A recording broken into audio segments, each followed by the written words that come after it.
Hi listeners, thank you for clicking on my channel.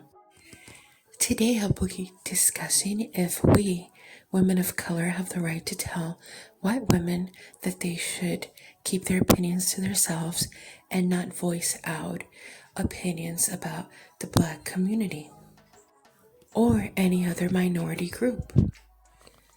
I personally believe in freedom of speech, and I do not want to shut anybody down for anything they have to say. Now, this woman got labeled a Karen for calling the police on somebody who she found to have been disturbing her at her place of work.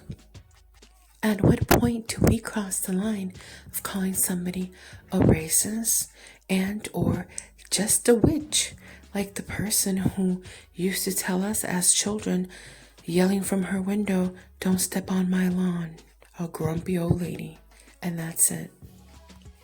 Now, these here words, white privilege, is something that I highly disagree on.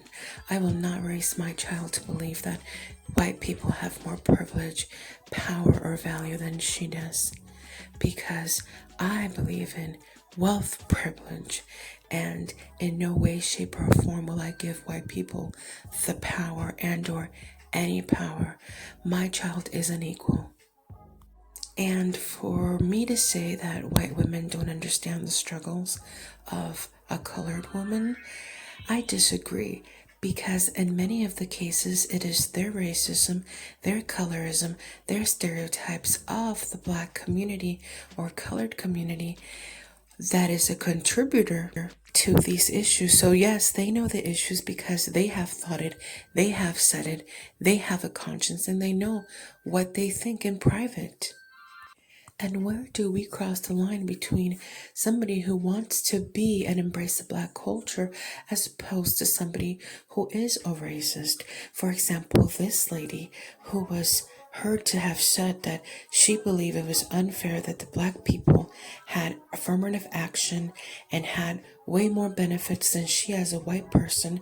She lost a scholarship to a Black person, became angry, and then started to imitate a Black person so that she could supposedly benefit from that.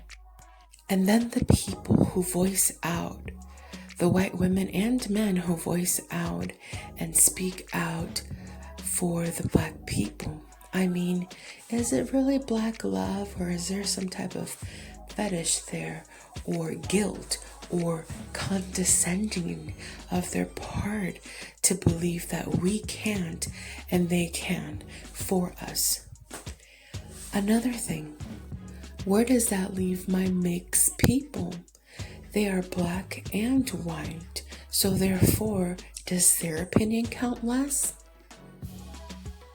At what point do we cross the line where we said, you don't have X amount of Black in you, so therefore you don't have an opinion?